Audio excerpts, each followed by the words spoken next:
শুভেচ্ছা। শুরু হলো সব খবর। যমুনা টেলিভিশনের নিয়মিত আয়োজনে আপনাদের স্বাগত জানাচ্ছি আমি মৌসুমী আহমেদ।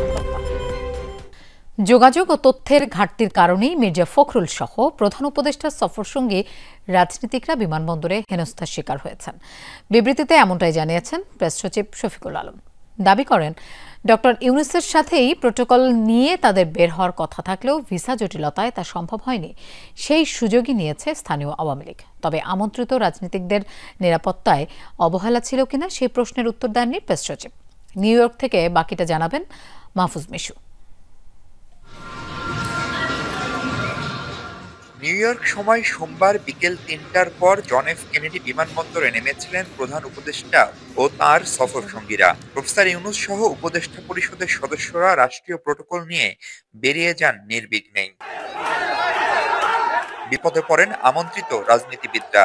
ইমিগ্রেশন শেষ করতে বাড়তি সময় লাগে কারো কারো। বের হওয়ার সময় এক পর্যায়ে ডিম ছুঁড়ে মারা হয় এনসিপির সদস্য সচিব আক্তার হোসেনকে লক্ষ্য করে। ছিল অকথ্য গালিগালাজও।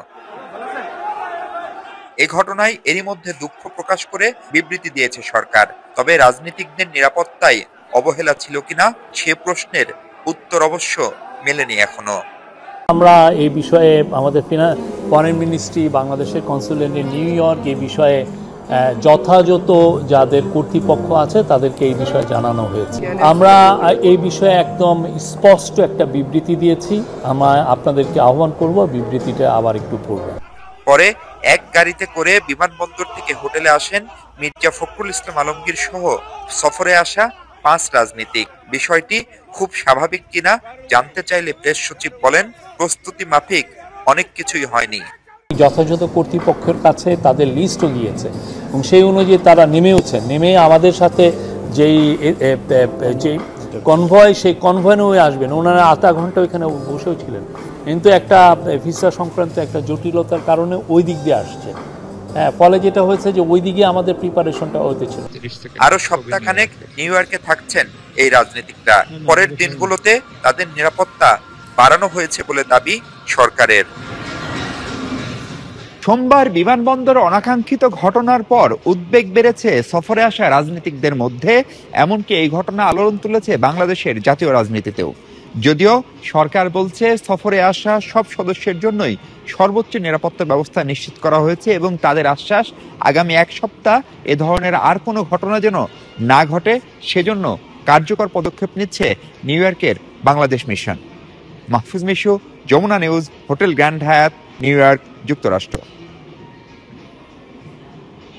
নিউ ইয়র্কে আওয়ামী লীগের সমর্থকদের ডিম ছোড়ার মতো অপকর্ম তাদের ভবিষ্যৎকে আরও অনিশ্চিত করবে, এমন মন্তব্য করেছেন বিএনপির স্থায়ী কমিটির সদস্য আমির খসরু মাহমুদ চৌধুরী।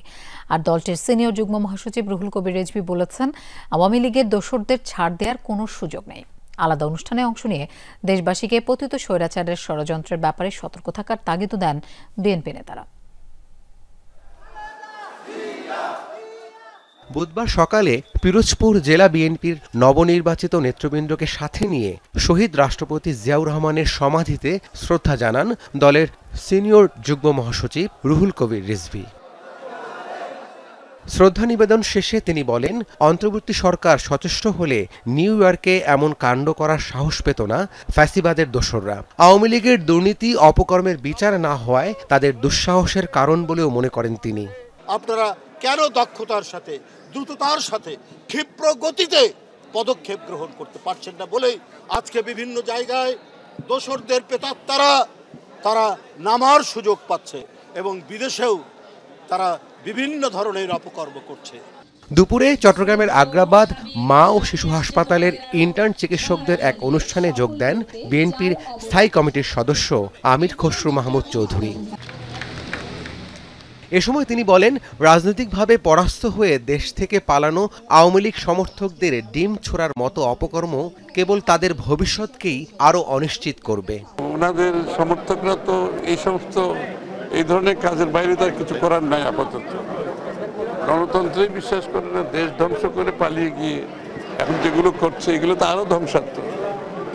এগুলো তাদের ভবিষ্যৎকে আরো অনুষ্ঠিত করে দিচ্ছে। দেশে বিদেশে পতিত স্বৈরাচার এখনো ষড়যন্ত্র করে যাচ্ছে বলেও সতর্ক করেন বিএনপি নেতারা। আগামীর বাংলাদেশে নতুন বাংলাদেশ রাব্বি সিদ্দিকী, যমুনা নিউজ, ঢাকা। 24-এর গণ অভ্যুত্থানে হাজারো মানুষকে হত্যাকারী আওয়ামী লীগ বাংলাদেশে আর কোনো নির্বাচনে অংশ নিতে পারবে না। দল হিসেবে তাদের বিচার হবে এবং নিষিদ্ধ হতে হবে। সুনামগঞ্জে এমনটাই বলেছেন এনসিপির উত্তরাঞ্চলের মুখ্য সংগঠক সার্জিস আলম। দুপুরে এনসিপির জেলা উপজেলা কমিটির সমন্বয় সভায় অংশ নেন তিনি। পরে সার্জিস আলম বলেন, বিশ্বের কোথাও বিপ্লবী ও পরাজিত ফ্যাসিস্ট একসাথে রাজনীতি করতে পারে না। হয় বিপ্লবীরা থাকবে, নয়তো ফ্যাসিস্ট। মৌলিক সংস্কার ছাড়া নির্বাচনে অংশ নেওয়া জনগণের সাথে বিশ্বাসঘাতকতার শামিল হবে বলেও মন্তব্য করেন সার্জিস। তিনি বলেন, জনগণের সাথে বিশ্বাসঘাতকতা করে আগামীর বাংলাদেশে কেউ রাজনীতিও করতে পারবে না। যারা 24-এর অভ্যুত্থানে হাজারের অধিক মানুষকে খুন করেছে, সেই ফ্যাসিস্টদের অংশগ্রহণে আগামীর বাংলাদেশে কোনো নির্বাচন হবে না। আওয়ামী লীগ এই বাংলাদেশের কোনো নির্বাচনে আগামীতে আর অংশগ্রহণ করতে পারবে না। আমরা ওই প্রক্রিয়ার দিকে যাচ্ছি। আগামী সরকার গঠনের জন্য বিএনপিকে সবচেয়ে যোগ্য দল মনে করছে ভোটাররা। দলটিকে ভোট দিতে চায় 41.3% ভোটার, আর জামায়াতকে ভোট দিতে চান 30.3%। তবে ভোটে পিছিয়ে থাকলেও জামায়াতের স্থানীয় রাজনৈতিক কর্মকাণ্ডের উপর সন্তুষ্ট ভোটাররা, এমন তথ্য উঠে এসেছে বেসরকারি পরামর্শক সংস্থা ইনোভেশন কনসাল্টিং এর জরিপে। রাজধানীর আগারগাঁও আর্কাইভ মিলনায়তনে দ্বিতীয় ধাপের এই জরিপের প্রতিবেদন প্রকাশ করে সংস্থাটি। গত মার্চে প্রকাশ করা হয়েছিল প্রথম ধাপের জরিপ। প্রায় 2 দশক আগে 2008 সালের নির্বাচনে আওয়ামী লীগের ভোটের হার ছিল 48.04%, বিএনপির 32.5% এবং জামায়াতের 4.7%। এরপরের প্রায় সবকটি নির্বাচন বিতর্কিত। আওয়ামী লীগ সরকারের একতরফা 3টি নির্বাচনে ভোট নিয়ে মানুষের আগ্রহ নেমেছিল তলানিতে। তবে 5 আগস্টের রাজনৈতিক পট পরিবর্তনের পর চিত্র পাল্টে গেছে। ভোটের বাকি মাত্র 6 মাস, তবে এর মধ্যেই ভোট দেওয়ার সিদ্ধান্ত নিয়েছে 57.8% মানুষ। এমন তথ্য উঠে এসেছে বেসরকারি সংস্থা ইনোভেশন কনসাল্টিং এর জরিপে। ফেব্রুয়ারিতে হতে যাওয়া জাতীয় নির্বাচনে 41.3% ভোটার, জামায়াতকে 30.3% আর তরুণদের দল এনসিপিকে 4.1% ভোটার। আওয়ামী লীগ নির্বাচনে অংশ নিলে তারা পেতে পারেন 18.8% ভোট। জরিপ বলছে 2008-এর বিবেচনায় জামায়াতের ভোট বেড়েছে 26.06%, আওয়ামী লীগের কমেছে 29.24%। আমরা তো জানতাম যে যাই হোক আওয়ামী লীগের একটা বিপুল পরিমাণ ভোটার ছিল, 1/3 বা তার সেরকম একটা ভোটার। আমাদের এইটাতে আমরা আনএক্সপেক্টেডলি হলেও বেশ একটা খুব স্টার ট্রেন্ড দেখছি, যে এখানে আওয়ামী লীগের ভোটাররা তারা যদি ভোট দিতে যায় তারা সেকেন্ড প্রেফারেন্স হিসেবে বিএনপিকে দিয়েছে। স্তরভিত্তিক দৈব চয়নে 10,413 জন ভোটারের উপর এই জরিপ চালানো হয়েছে। এতে ভবিষ্যৎ সরকারের কাছে প্রত্যাশা, নির্বাচনে আওয়ামী লীগের অংশগ্রহণ, স্থানীয় রাজনৈতিক কার্যক্রমে সন্তুষ্টি সহ 7টি বিষয়কে গুরুত্ব দেওয়া হয়েছে। এবার ভোটাররা প্রতীক বিবেচনায় নয়, ভোট দিতে চান প্রার্থী বিবেচনায়। ভোটে বিএনপি এগিয়ে থাকলেও জামায়াতের স্থানীয় রাজনৈতিক কার্যক্রমে সন্তুষ্ট ভোটাররা। তাকে যে ভোট দিবে সেও তার ব্যাপারে সন্তুষ্ট না, এটা হচ্ছে সবচেয়ে গুরুত্বপূর্ণ বিষয়, যেটা বোঝা উচিত এখান থেকে। তার মানে হয়তো বিএনপির এখান থেকে টেক অ্যাওয়ে হওয়া উচিত যে তার মাঠ পর্যায়ে সাংগঠনিক কার্যক্রমকে আরো সুন্দর করতে হবে। বিভাগ ভিত্তিক জনপ্রিয়তায় 8টি বিভাগের 6টিতেই এগিয়ে বিএনপি। এছাড়া জামায়াত রংপুরে এবং আওয়ামী লীগ বরিশাল বিভাগে এগিয়ে রয়েছে বলে দাবি এই জরিপের। তবে তরুণ প্রজন্ম এবং শিক্ষিত ভোটারদের কাছে জনপ্রিয়তায় এগিয়ে জামায়াত এবং এনসিপি। একটা হচ্ছে আইডিওলজিক্যাল ভোটার, যে আমি কোনো পার্টির পলিটিক্যাল আইডিওলজিকে সাবস্ক্রাইব করে আমি তাকেই সবসময় ভোট দেব। যেটা এখান থেকে পরিষ্কার যে মোর রেশনাল ভোটার, এইটার সংখ্যাটা বাড়ছে এবং নতুন জেনারেশনের মধ্যে সেটা বাড়ছে। কিন্তু আরেকটা জিনিস খেয়াল করেন যে আমরা দেখেছি যে এডুকেশনের লেভেল যত কমছে, ভোট কিন্তু একটা সার্টেন পলিটিক্যাল পার্টির দিকে যাচ্ছে। ভবিষ্যৎ সরকারের কাছে ভোটারদের প্রত্যাশা আইন শৃঙ্খলা পরিস্থিতি উন্নতি, দুর্নীতি রোধ, দ্রব্যমূল্যের নিয়ন্ত্রণ, কর্মসংস্থান বৃদ্ধি। তবে ভোটারদের বড় একটি অংশ কোন দলকে ভোট দিবেন সেই সিদ্ধান্ত নেননি এখনো। যেই মেথোডোলজি নিয়ে করা হয়েছে। আরিফুর রহমান সবুজ, যমুনা নিউজ, ঢাকা। জনগণ নির্বাচনমুখী হলে এবং সব দলের ঐকমত্য হলে সংসদ নির্বাচনকেও ঠেকাতে পারবে না। চট্টগ্রামে আইন শৃঙ্খলা পরিস্থিতি নিয়ে সমন্বয় সভায় কথা বলেছেন স্বরাষ্ট্র উপদেষ্টা অবসরপ্রাপ্ত লেফটেন্যান্ট জেনারেল জাহাঙ্গীর আলম চৌধুরী। নির্বাচনে সেনা, নৌ ও বিমান বাহিনী মোতায়েন থাকবে বলেও জানান তিনি। দুর্গাপূজায় পার্শ্ববর্তী দেশের মিডিয়া গুজব ছড়াতে পারে বলে শঙ্কা প্রকাশ করে সজাগ থাকার আহ্বান জানান স্বরাষ্ট্র উপদেষ্টা। শারদীয় দুর্গোৎসব এবং চাকসু নির্বাচনকে সামনে রেখে দুপুরে চট্টগ্রাম জেলা সার্কিট হাউসে অনুষ্ঠিত হয় আইন শৃঙ্খলা পরিস্থিতি সংক্রান্ত সমন্বয় সভা। সব সংস্থার কর্মকর্তাদের উপস্থিতিতে এ সভায় উঠে আসে সমসাময়িক নানা বিষয়। সভা শেষে স্বরাষ্ট্র উপদেষ্টা সাংবাদিকদের বলেন, জনগণ নির্বাচনমুখী হলে কেউ জাতীয় সংসদ নির্বাচন আটকাতে পারবে না। নির্বাচনটা তো শুধু আইন শৃঙ্খলা বাহিনীর উপরে নির্ভর করে না, নির্বাচনটা নির্ভর করে জনগণের উপরে। জনগণ কিন্তু এর হলো মেইন। জনগণ যদি নির্বাচনমুখী যে সময় হয়ে যাবে সে সময় এটা কেউ আটকাতে পারবে না। আর তারপরে হলো রাজনীতি দলগুলির ভিতরে তাদের যদি একটা মতৈক্য হয়ে যায় তবে কিন্তু নির্বাচনটা করতে কিন্তু সবাই সুবিধা হয়। জাতীয় নির্বাচনে সেনা মোতায়েন সহ নিরাপত্তা ব্যবস্থার কথাও তুলে ধরেন উপদেষ্টা। সেনাবাহিনী, নৌবাহিনী এবং বিমান বাহিনী সবাই কিন্তু এবার ইলেকশনে থাকবে। এখন ধরুন মাঠে 30,000 মতো আছে সেনাবাহিনী, ওই সময় প্রায় 1 লাখের মতো থাকবে সেনাবাহিনী। নেভি থাকবে, এয়ারফোর্স থাকবে, এবং আমাদের তো পুলিশ আছে, বিজিবি আছে, আনসার আছে, কোস্টগার্ড আছে, র্যাব আছে। দুর্গাপূজার সময় নিরাপত্তা নিশ্চিত করতে আইন শৃঙ্খলা রক্ষাকারী বাহিনীকে নির্দেশনা দেন স্বরাষ্ট্র উপদেষ্টা। পার্শ্ববর্তী দেশের মিডিয়ার গুজবের ব্যাপারে সবাইকে সজাগ থাকার আহ্বান জানান। প্রথম দিকটা কিন্তু আমাকে পার্শ্ববর্তী দেশ অনেক উল্টাপাল্টা খবর দিত, আপনারা কিন্তু এটা কাউন্টার করায়, আপনারা সত্যি খবরটা দেওয়ায় কিন্তু এখন কিন্তু তাদের সংখ্যা কমে গেছে। বাট এই পুজো উপলক্ষে কিন্তু তারা আবার করা শুরু করবে। আমি আপনাদের অনুরোধ করব, আপনারা আগে যেই ভূমিকাটা পালন করছেন এবার ওইভাবে করবেন এবং তাদের কাউন্টার করবেন, এবং জনগণ যেন সত্যি ঘটনাটা পায় ওইটার ব্যবস্থা করবেন। আল আমিন শিকদার, যমুনা নিউজ, চট্টগ্রাম। দর্শক, টাঙ্গাইলে লৌহজং নদীতে ডুবে এক শিশুর মৃত্যু হয়েছে। নিখোঁজ আরেক শিশুকে উদ্ধারে অভিযান চালাচ্ছে ফায়ার সার্ভিস। সেখানে আছেন আমাদের সহকর্মী শামীম আল মামুন, আমরা তার কাছে যাচ্ছি। শামীম, আগের সংবাদে আপনার সাথে কথা হয়েছিল, এক শিশুর মৃত্যুর খবর তো আমরা পেয়েছি, আরেক শিশুর উদ্ধারে অভিযান চালাচ্ছে, কি কোনো আপডেট কিছু জানা গেল কিনা?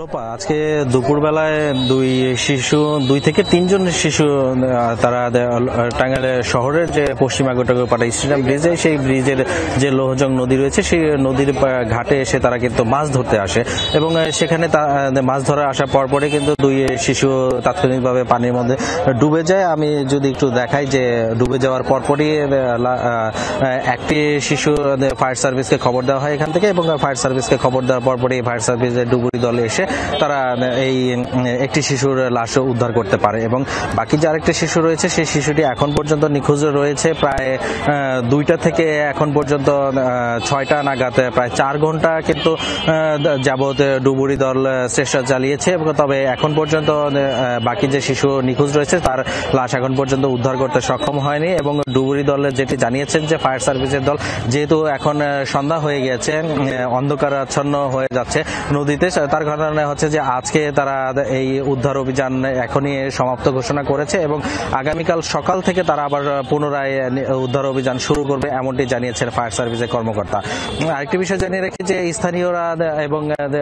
স্থানীয়রা যেটা জানিয়েছেন যে মাঝে মধ্যেই কিন্তু এই বাচ্চাদের শিশুরা এই নদীর ঘাটে এসে তারা মাছ ধরার চেষ্টা করে, এবং যেহেতু তারা বাচ্চা শিশুরা মাছ ধরার চেষ্টা করে, তবে সেই বাচ্চাগুলো কিন্তু কারোরই সাঁতার জানা ছিল না, যার ফলে হচ্ছে যে তারা কিন্তু এই নদীর পানিতে ডুবে যায়, এবং ডুবে যাওয়ার পরপরই তারা তলিয়ে যায়, এবং তলিয়ে যাওয়ার পরপরই একজনের লাশ উদ্ধার হয়, এবং বাকি একজন কিন্তু নিখোঁজ রয়েছে। তবে আরেকটি বিষয় জানিয়ে রাখি যে পুলিশের সাথে কথা বলেছি, পুলিশ যেটি বলেছে যে যেহেতু শিশু বাচ্চা, তাদেরকে কোনো ধরনের আইনি প্রক্রিয়ার জন্য যাদেরকে ময়না তদন্ত করা হবে না, যদি পরিবার না চায়। আর যদি পরিবার চায় তাহলে হয়তো বা ময়না তদন্ত করা হবে, এমনটি জানিয়েছেন টাঙ্গাইলের ওসি তানভীর আহমেদ। লোপা, এই ছিল আমার কাছে সর্বশেষ। শামীম, আপনাকে ধন্যবাদ আমাদের সাথে যোগ দেওয়ার জন্য। বাচ্চা শিশু কিন্তু প্রবাসীদের ভোটার বানাতে লাগাতার বিদেশ সফর চলছে নির্বাচন কমিশন কর্মকর্তাদের। তবে সবচেয়ে বেশি প্রবাসী থাকলেও মধ্যপ্রাচ্যে তাদের আগ্রহ কম। বরং ইতালি, অস্ট্রেলিয়া ও কানাডার মতো দেশগুলোর দিকেই নজর। নিবন্ধন চালু হওয়া দেশগুলোর দিকেও নেই দৃষ্টি। ফলে প্রবাসী ভোটার নিবন্ধনে অগ্রগতি নগণ্য। বিশেষজ্ঞরা বলছেন, মধ্যপ্রাচ্যে ভোটার নিবন্ধন কার্যক্রমে গতি না এলে প্রশ্নবিদ্ধ হবে কমিশন। ইসির সিনিয়র সচিব জানান, প্রয়োজনীয়তা মাথায় নিয়েই বিদেশ সফরে যায় কমিশন। দেশের অর্থনীতিতে গুরুত্বপূর্ণ ভূমিকা রাখলেও গণতান্ত্রিক সরকার গঠনে ভূমিকা রাখতে পারছেন না প্রবাসীরা। দাবি ওঠে দেশের 12 কোটি ভোটারের পাশাপাশি প্রবাসীদের অন্তর্ভুক্তির। সরকারি হিসেবে প্রবাসে থাকেন 1 কোটি 40 লাখ প্রাপ্তবয়স্ক মানুষ, যাদের একটা বড় অংশই ভোটার হতে পাননি এনআইডি।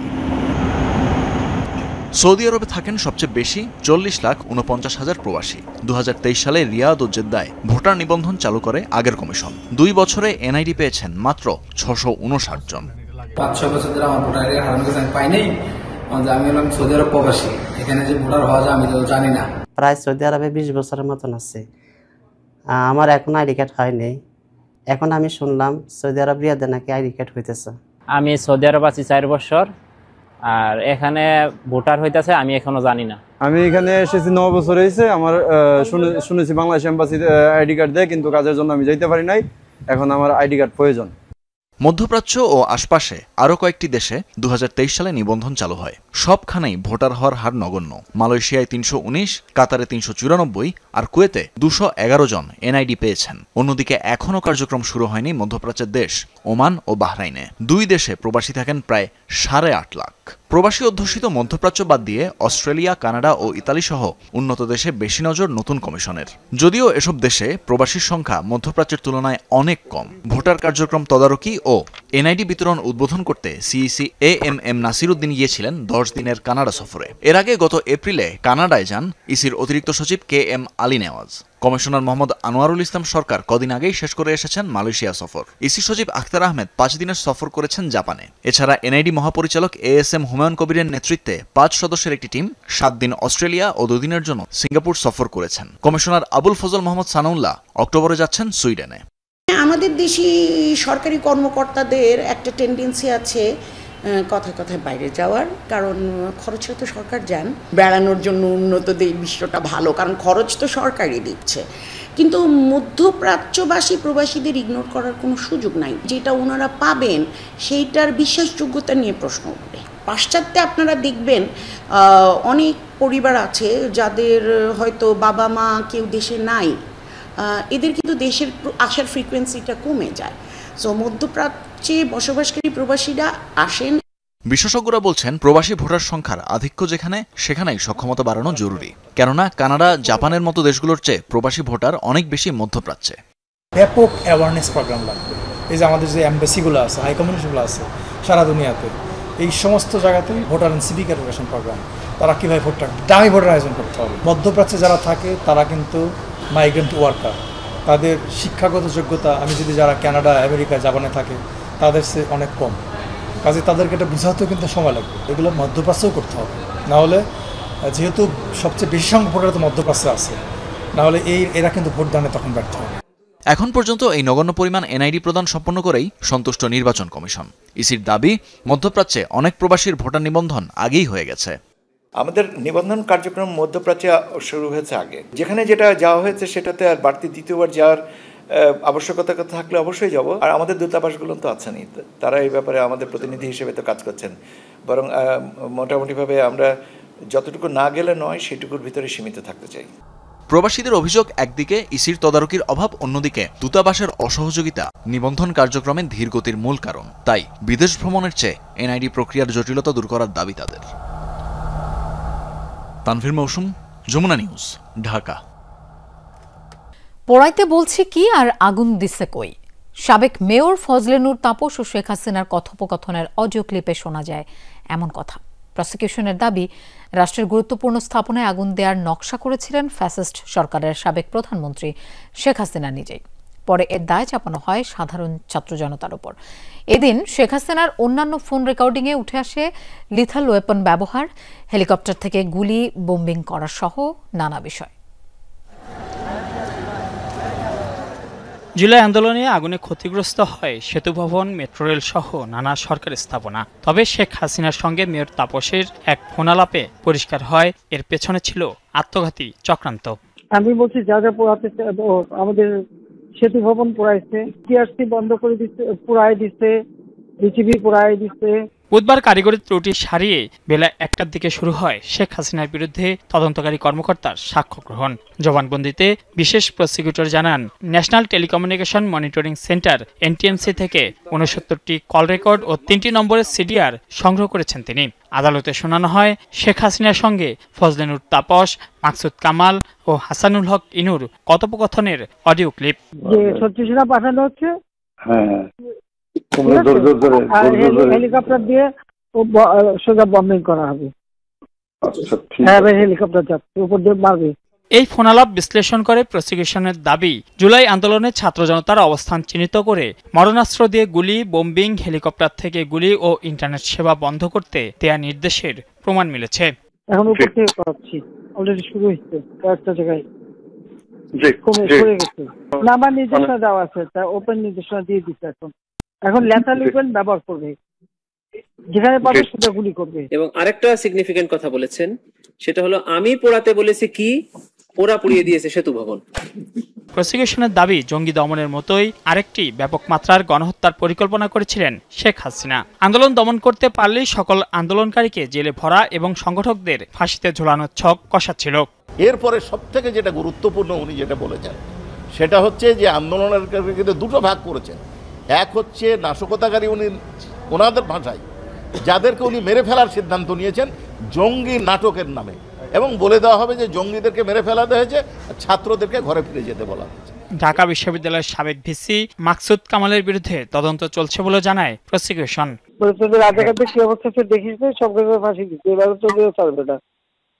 এবার এই ঝামেলাটা যাক, এরপরে আমিও নিজে ধরে ধরে যারা অস্থিরতা সৃষ্টি করছে মেইন যারা আছে এদেরকে বহিষ্কার করবে। মাইনুল মারুফ, যমুনা নিউজ, ঢাকা। দর্শক, সব খবরের আয়োজনে এবার একটা বিরতি নিচ্ছি, ফিরছি একটু পরেই, আমাদের সাথেই থাকুন।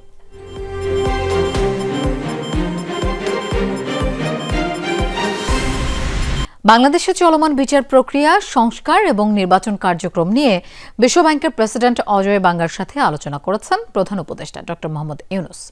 এ সময় আন্তর্জাতিক দাতা সংস্থাকে ফেব্রুয়ারিতে সংসদ নির্বাচনের কথা জানান অন্তর্বর্তী সরকার প্রধান। এছাড়া স্বল্পোন্নত দেশের তালিকা বা এলডিসি থেকে উত্তরণে বিশ্ব বাণিজ্য সংস্থা WTOর সহায়তা চেয়েছেন তিনি। জাতিসংঘ সম্মেলনের ফাঁকে পৃথক বৈঠকে এই সহায়তা চেয়েছেন প্রধান উপদেষ্টা। নিউ ইয়র্ক থেকে আহমেদ রেজার রিপোর্ট। প্রথা অনুযায়ী জাতিসংঘ সাধারণ পরিষদে আসা বিভিন্ন রাষ্ট্র ও সরকার প্রধানদের সম্মানে থাকে মার্কিন প্রেসিডেন্টের নৈশভোজ। অতিথি হিসেবে যোগ দিয়েছেন অন্তর্বর্তী সরকারের প্রধান উপদেষ্টা ড. মোহাম্মদ ইউনূস। এ সময় ডোনাল্ড ট্রাম্পের সাথে কুশল ও শুভেচ্ছা বিনিময় করেন তিনি। এর আগে স্থানীয় সময় মঙ্গলবার সকালে জাতিসংঘের সাধারণ পরিষদের উদ্বোধনী অধিবেশনে অংশ নেন প্রধান উপদেষ্টা। এ সময় পররাষ্ট্র উপদেষ্টা ছাড়াও তার সাথে ছিলেন জ্বালানি ও আইন উপদেষ্টা। দিনের শুরুতে উরুগুয়ের পররাষ্ট্রমন্ত্রী মারিও লুবেটকিন চিলির সাবেক প্রেসিডেন্ট মিশেল ব্যাচেলেটের সঙ্গে সাক্ষাৎ করেন প্রধান উপদেষ্টা। পরে বৈঠক করেন বিশ্বব্যাংক প্রধানের সঙ্গে। সেখানে ওঠে বাংলাদেশের বর্তমান ও আগামীর প্রসঙ্গ। বিশ্বব্যাংক প্রধানের আগ্রহ ছিল চলমান সংস্কার ও বিচার প্রক্রিয়া নিয়েও। আমাদের ইকোনমিক রিফর্মগুলো সামনের মাসগুলোতে কি কি রিফর্ম হবে, কি কি কোথায় ফোকাস হচ্ছে, সেগুলো নিয়ে আলাপ হয়। চিফ অ্যাডভাইজার জানিয়েছেন যে আমাদের বাংলাদেশের থেকে যে $234 বিলিয়ন শেখ হাসিনার আমলে সাইফন অফ হয়ে গেছে, যারা চুরি করে নিয়ে গেছে, তো সেই টাকাটা ফেরানো তার একটা বড় একটা প্রায়োরিটি।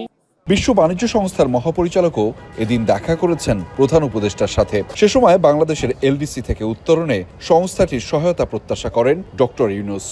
এলডিসি গ্র্যাজুয়েশনের জন্য যদি আমাদের তো কিছু বিভিন্ন দেশে আমরা প্রিফারেন্সিয়াল ট্রেড এক্সেস পাই, ডিউটি ফ্রি এক্সেস পাই, সেই প্রিফারেন্সিয়াল ট্রেড এক্সেস যাতে আমাদের অ্যাফেক্টেড না হয় সেই জন্য আমরা WTOর হেল্প চেয়েছি। প্রত্যেকটি বৈঠকেই আলোচিত হয় নির্বাচন প্রসঙ্গ। অন্তর্বর্তী সরকারের গৃহীত পদক্ষেপ দাতা সংস্থাগুলোকে অবহিত করেছেন প্রধান উপদেষ্টা। বাংলাদেশের ইলেকশন নিয়ে কথাবার্তা হয়। উনি আবারও জানিয়েছেন ফেব্রুয়ারির প্রথমার্ধে ইলেকশন, এই ইলেকশনের জন্য কি কি আমরা মেজার নিচ্ছি সেগুলো কথা হয়েছে। এছাড়া দিনের অন্য একটি কর্মসূচিতে সামাজিক উদ্ভাবনে বিনিয়োগ, শান্তি প্রতিষ্ঠা এবং টেকসই উন্নয়ন নিয়ে আলোচনা করেন প্রধান উপদেষ্টা ডক্টর মোহাম্মদ ইউনূস। বৈশ্বিক শান্তি, যুদ্ধ সংঘাত বন্ধ আর টেকসই উন্নয়নের লক্ষ্যকে জোরদার করে জাতিসংঘের ৮০তম সাধারণ অধিবেশনের আনুষ্ঠানিকতা শুরু করল বাংলাদেশ, যেখানে বেশ কয়েকটি সাইডলাইন বৈঠকে প্রফেসর ডক্টর ইউনূস আলোচনা করেছেন বাংলাদেশের বিনিয়োগের সম্ভাবনা নিয়ে, একই সাথে বাংলাদেশের অর্থনৈতিক সমৃদ্ধি নিয়ে। পাশাপাশি বাংলাদেশের জাতীয় নির্বাচন, দ্বিপাক্ষিক এবং বহুপাক্ষিক সম্পর্ককে জোরদার বিষয়েও আলোচনা করেছেন প্রফেসর ইউনূস।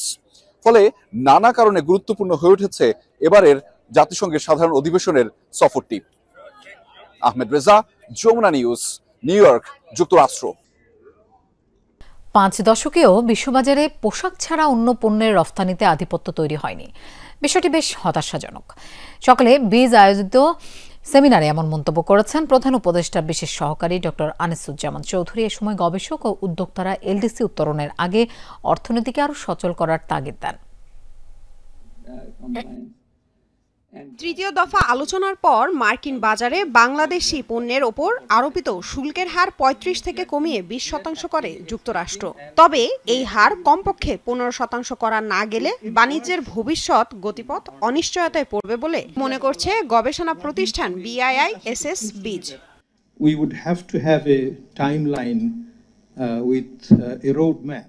বক্তারা জানান যুক্তরাষ্ট্র থেকে এরই মধ্যে LNG, বিমান, গম, তুলা সহ বিভিন্ন পণ্য কেনার জন্য চুক্তি হয়েছে। প্রয়োজনীয় ব্যবস্থা না নিলে আগামীতে রপ্তানির ধারা ব্যাহত হবে বলেও মনে করেন তারা। So then we can see that there are some products মার্কিন বাজারে রফতানি পণ্য প্রবেশ করাতে বর্তমানে 20% পাল্টা শুল্ক কার্যকর আছে। এতে ব্যবসার খরচ বেড়েছে। বৈশ্বিক প্রেক্ষাপট বিবেচনায় নিয়ে বাণিজ্য বাড়াতে তা আরও 15% নিয়ে আসা প্রয়োজন। সেমিনারে জানানো হয় রপ্তানি পণ্যে বৈচিত্র্য আনার চেষ্টায় আছে সরকার। 2026 সালে এলডিসি উত্তরণের আগেই অর্থনীতিকে আরও সচল করার কাজ চলছে। 2026 সালে এলডিসি উত্তরণের কথা রয়েছে। এর আগেই অর্থনৈতিক পরিস্থিতির আরও উন্নতি করে ফেলতে হবে, তা না হলে কঠিন সমস্যায় পড়বেন ব্যবসায়ীরা।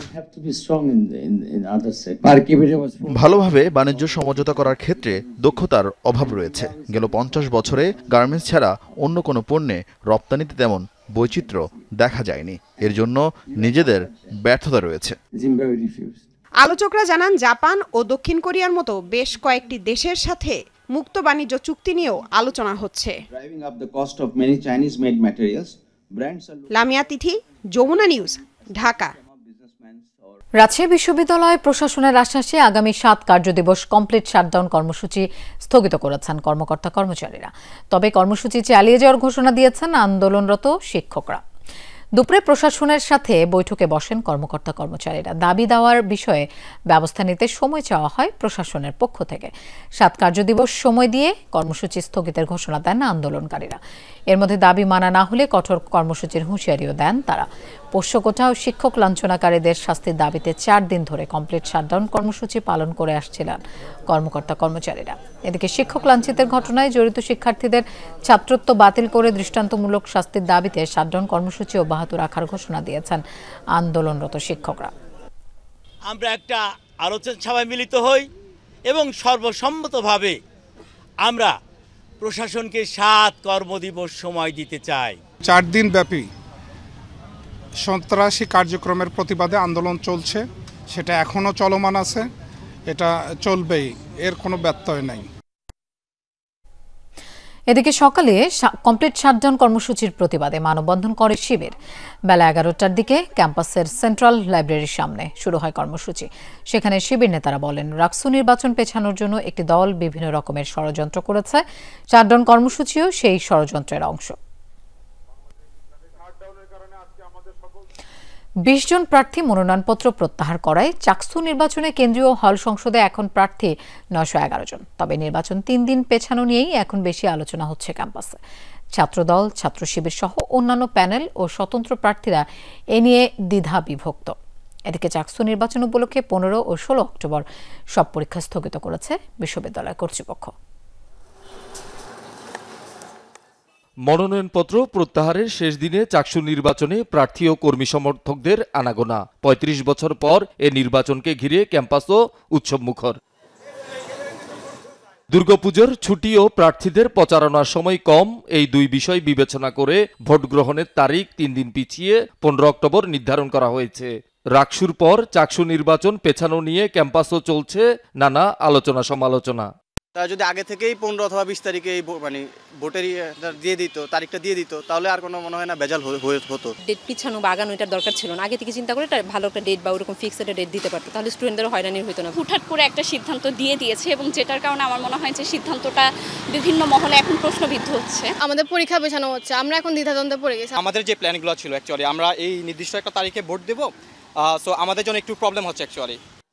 নির্বাচন পেছানোতে কোনো আপত্তি নেই ছাত্রদল, অন্যান্য কয়েকটি প্যানেল ও কিছু স্বতন্ত্র প্রার্থীর। একটা প্রোপাগান্ডা চড়ানোর চেষ্টা করছে যে ছাত্রদল এর কারণেই হচ্ছে আপনার নির্বাচন পিছিয়েছে, কিন্তু ছাত্রদল আনুষ্ঠানিকভাবে কোনো আপনার দাবি করেনি নির্বাচন পেছানোর কথা নিয়ে। ব্যালট নাম্বারটা পাইনি, তো ব্যালট নাম্বারটা পেয়ে আমাদের ক্যাম্পাসটা অফ হয়ে যাচ্ছে, যার কারণে আমরা শিক্ষার্থীদের কাছে পৌঁছাতে পারতেছি না আমাদের ব্যালট নাম্বারটা নিয়ে। বন্ধের পরপরই যখন একটা নির্বাচন অনুষ্ঠিত হবে, এখানে প্রার্থীদের জন্য যেমন প্রচারণাতে সমস্যা, ঠিক সেক্ষেত্রে ভোটারদেরও সমস্যা আছে, তারা চাইবে একটু বেশি দিন যেন আমরা বাড়িতে থাকতে পারি।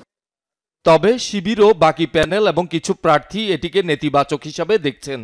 চাকসু নির্বাচন পেছানোকে আমরা স্বাভাবিকভাবেও দেখছি না, আমরা আপাতত এটাকে পর্যালোচনায় রাখছি এবং বিশ্ববিদ্যালয় প্রশাসনের কাছে আমাদের এটা আহ্বান থাকবে, নির্বাচন কমিশনারের কাছেও, যে এটাকে আপনারা আরেকটু পর্যালোচনা করবেন। তারা যদি পূর্ব থেকেই সময়টাকে পরিকল্পনা মাফিক দিত, তাহলে হচ্ছে আমাদের শিক্ষার্থীরা আজকে পরীক্ষা পিছানো লাগতো না। তাদের উচিত ছিল তাদের একাডেমিক ক্যালেন্ডার অনুসারে যে দুর্গাপূজার ছুটি ছিল সেটা দেখে এবং ফলো করে নির্বাচনের শিডিউলটা দেওয়া।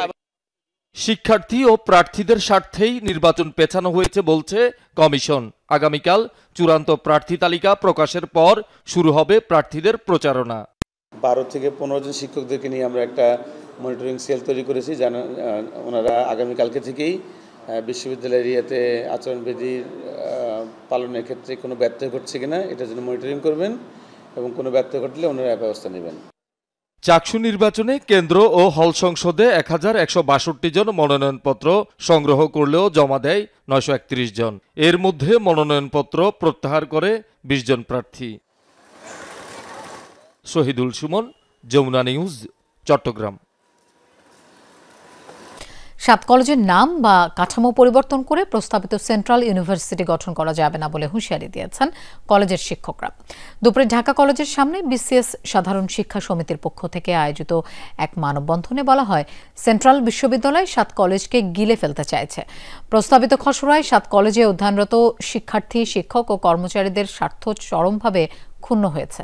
সরকারের এমন কর্মকাণ্ডে গভীর উদ্বেগ জানান শিক্ষকরা। তারা বলেন, কলেজগুলোর ঐতিহ্য উচ্চ মাধ্যমিক স্তর। উচ্চ মাধ্যমিক শিক্ষার্থীদের স্বার্থবিরোধী কোনো সিদ্ধান্ত শিক্ষকরা গ্রহণ করবে না। 7 কলেজের নাম বা কাঠামো পরিবর্তন করে কোনো অনুষদে রূপান্তর না করার আহ্বান জানান তারা। অলরেডি আমাদের প্রায় 40% আসন কমিয়ে ফেলা হয়েছে।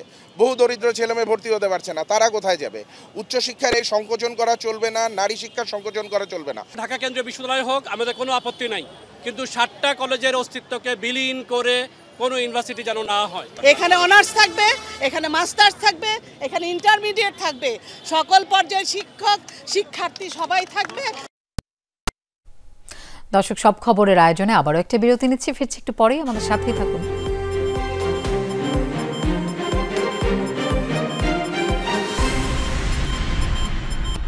আরেকবার স্বাগত, আপনারা দেখছেন সব খবর। সাংবাদিক হিসেবে শ্রম মন্ত্রণালয়ের অধীনে কাজ করলেও বেতন নির্ধারণ করছে তথ্য মন্ত্রণালয়। এটি অবাস্তব। ওয়েস্ট বোর্ডের বিষয়টি শ্রম মন্ত্রণালয়ের অধীনে হোক, এমনটাই চান বলে জানিয়েছেন তথ্য উপদেষ্টা মাহফুজ আলম। বিকেলে সাংবাদিকতার অধিকার সুরক্ষা অধ্যাদেশ 2025-এর খসড়া এবং সংবাদপত্র ওয়েস্ট বোর্ড গঠনের বিষয়ে আলোচনা সভায় তিনি এসব কথা জানান। বলেন, বেতন না বাড়ালে সাংবাদিকরা বিপথগামী হবেন। ভালো বেতন পেলে সাংবাদিকদের চাঁদাবাজি ও দালালি কমে যাবে বলেও জানান উপদেষ্টা। মালিকপক্ষের অনীহা বা সদিচ্ছা না থাকায় নবম ওয়েস্ট বোর্ড বাস্তবায়ন হচ্ছে না বলে মন্তব্য করেন মাহফুজ আলম।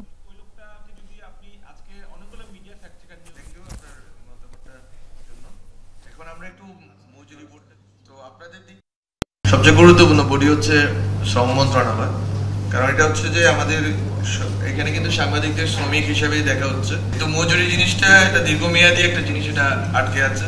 সাংবাদিকরা বারবার বলছে, আমিও অনেকবার ওয়াদা করছি, কিন্তু এটা এতটাই জটিল প্রক্রিয়া, শুধুমাত্র মালিক পক্ষেরই অনিচ্ছা বা অনীহা নাকি হচ্ছে যে আপনাদের দিক থেকে একটা কোঅর্ডিনেশন পেয়ে। ফরিদপুরের ভাঙ্গায় সংসদীয় আসনের সীমানা পুনর্বিন্যাসের প্রতিবাদ এবং আন্দোলনকারীদের নামে মামলা প্রত্যাহারের দাবিতে মানববন্ধন করেছেন স্থানীয়রা। সকালে ভাঙ্গা সরকারি কেএম কলেজ মাঠে এই কর্মসূচিতে বক্তারা অভিযোগ করেন, আন্দোলনকারীদের বিরুদ্ধে মিথ্যা মামলা দেওয়া হয়েছে, পুলিশের বিরুদ্ধে হয়রানিরও অভিযোগ করেন তারা। অবিলম্বে 4টি মামলা প্রত্যাহার এবং আলগি ও হামিরদি ইউনিয়নকে ফরিদপুর 4 আসনে অন্তর্ভুক্ত করার দাবি জানানো হয় মানববন্ধন থেকে। আলগি ও হামিরদি ইউনিয়নকে ফরিদপুর 2 আসনে অন্তর্ভুক্ত করার প্রতিবাদে বেশ কিছুদিন ধরে আন্দোলন করে আসছে স্থানীয়রা। আন্দোলন ঘিরে সম্প্রতি সহিংসতা হয়, ভাঙচুর করা হয় থানা, নির্বাচন অফিস সহ বিভিন্ন স্থাপনা। এদিকে বাগেরহাটে 4টি সংসদীয় আসন পুনর্বহালের দাবিতে 6ষ্ঠ দিনের মতো নির্বাচন অফিস ঘেরাও কর্মসূচি পালন করেছে সর্বদলীয় সম্মিলিত কমিটি। সকাল থেকে জেলা নির্বাচন অফিসের প্রধান ফটকের সামনে অবস্থান নেন আন্দোলনকারীরা। দুপুর 1টা পর্যন্ত চলে এই কর্মসূচি। আন্দোলনকারীদের অভিযোগ, নির্বাচন কমিশন বাগেরহাটের একটি সংসদীয় আসন কমিয়ে জনগণের দাবির বিপক্ষে অবস্থান নিয়েছে। আগের মতো 4টি আসন বহাল না রাখলে লাগাতার অবরোধ হরতালের হুঁশিয়ারিও দেন তারা। বিক্ষোভে বিএনপি, জামায়াত সহ বিভিন্ন রাজনৈতিক দলের নেতাকর্মীদের পাশাপাশি অংশ নিয়েছেন নানা শ্রেণী পেশার মানুষ।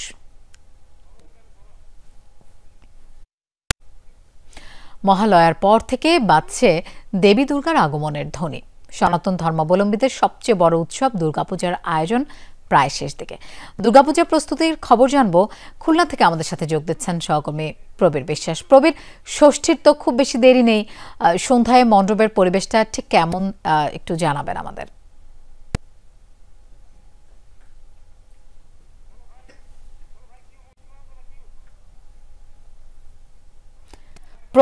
প্রবীর, আপনি আমাকে শুনতে পাচ্ছেন?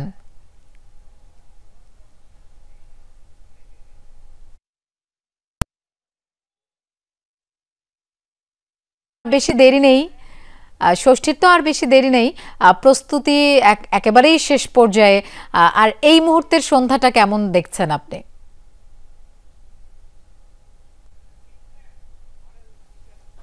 মন্দিরে ইতিমধ্যে ভিড় শুরু হয়েছে। ভক্ত সমাগম যারা রয়েছে তারা দেবী দর্শনে প্রতিদিনই দেখি সন্ধ্যার পরে বিভিন্ন মন্দিরে দর্শনার্থীদের ভিড় দেখা যায়। আমরা রয়েছি নগরীর ধর্মসভা মন্দিরে।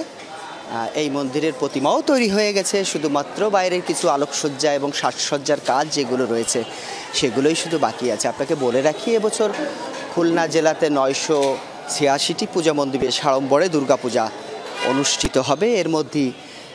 এর মধ্যে মহানগরের যে 8টি থানা রয়েছে সেখানে 120টি মন্দির এবং জেলাতে যে 9টি উপজেলা রয়েছে সেখানে আরও 856টি মন্দিরে দেবী দশভূজার পূজা অনুষ্ঠিত হওয়ার জন্য যে সমস্ত প্রস্তুতি লাগে তা প্রায় একেবারেই শেষ পর্যায়ে। হয়তো কোনো কোনো জায়গায় দেখেছি শেষ সময়ে কিছুটা কোনো মন্দিরে রং তুলির আঁচল তারা এটি দিচ্ছে, কোনো কোনো জায়গায় প্যান্ডেল সাজসজ্জার কাজ করছে।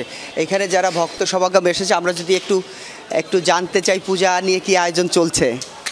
পূজা নিয়ে তো অনেক দিন ধরেই আর কি আয়োজন চলছে।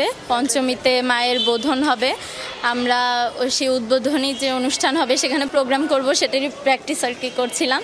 তো ওই পঞ্চমীতে মায়ের বোধন, তারপর ষষ্ঠী থেকে দশমী তো মায়ের পূজা হবে, বিসর্জন হবে। আমরা এই কয়েকদিন আর কি ওই ঘোরাঘুরি, মাকে প্রণাম করা, মায়ের কাছে মনের ইচ্ছা জানানো, পড়াশোনা যাতে ভালো হয়, আমাদের জ্ঞান বুদ্ধি যেন হয়, এগুলোই আর কি মায়ের কাছে প্রার্থনা করব।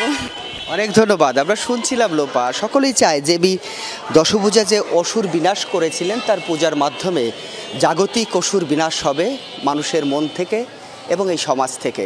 এবং এই পূজা, যে পূজার মধ্য দিয়ে একটি অসাম্প্রদায়িক চেতনার দেশ, আগামীর সুন্দর বাংলাদেশ, সেটি গড়ে উঠবে বলে দেবীর যারা অনুসারী রয়েছে সেই সব ভক্তবৃন্দ মনে করে। লোপা। প্রবীর, আপনাকে ধন্যবাদ আমাদের সাথে যোগ দেওয়ার জন্য। সব খবরের আয়োজনে সময় হলো আরেকটি বিরতি নেবার, ফিরছি একটু পরেই, আমাদের সাথেই থাকুন।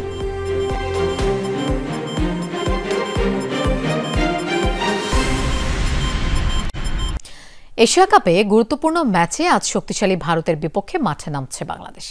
দুবাইয়ে ম্যাচ শুরু বাংলাদেশ সময় রাত 8:30টায়। সম্প্রতি দুই দল মাঠে নামলেই উত্তেজনার পারদ ওঠে তুঙ্গে। টি-20 ফরম্যাটে বাংলাদেশ ও ভারত মুখোমুখি হয়েছে 17 বার, যার 16টিতেই জয় নিয়ে মাঠ ছেড়েছেন ম্যান ইন ব্লুজ।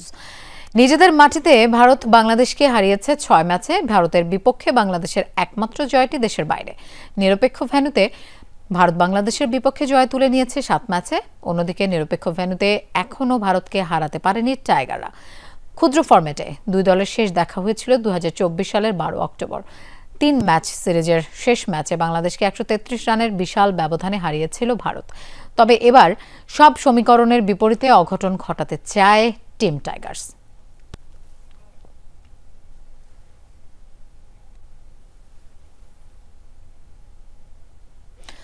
গাজায় শান্তি নিশ্চিতে 20,000 সেনা মোতায়েনে আগ্রহী ইন্দোনেশিয়া। মঙ্গলবার জাতিসংঘের সাধারণ পরিষদের অধিবেশনে দেয়া ভাষণে দেশটির প্রেসিডেন্ট প্রাবো সুবিয়ান্তো স্বাধীন ফিলিস্তিনের পাশাপাশি ইসরায়েলের নিরাপত্তা নিশ্চিতেরও তাগিদ দেন। পৃথিবী আজ সংঘাত, অবিচার এবং ক্রমবর্ধমান অনিশ্চয়তার মধ্যে রয়েছে। প্রতিদিন আমরা দুর্ভোগ, গণহত্যা, আন্তর্জাতিক আইন ও মানবাধিকার লঙ্ঘনের সাক্ষী। গাজা কিংবা অন্য যে কোনো জায়গায় শান্তি প্রতিষ্ঠায় সহায়তা করার জন্য আমরা 20,000 বা তারও বেশি সন্তানকে মোতায়েন করতে প্রস্তুত। সুপার টাইফুনে বিপর্যস্ত তাইওয়ান এবং হংকং। সামুদ্রিক ঝড়ের তাণ্ডবে তাইওয়ানে প্রাণহানি বেড়ে 15 জনে দাঁড়িয়েছে। এখনও নিখোঁজ শতাধিক মানুষ। তলিয়ে গেছে হুলিয়ান কাউন্টি। ভয়াবহতার একই চিত্র হংকংয়েও। ঝড়ের তাণ্ডবে লন্ডভন্ড বন্দর এলাকা। এদিকে চীনে নিরাপদে সরিয়ে নেওয়া হয়েছে প্রায় 20 লাখ মানুষকে।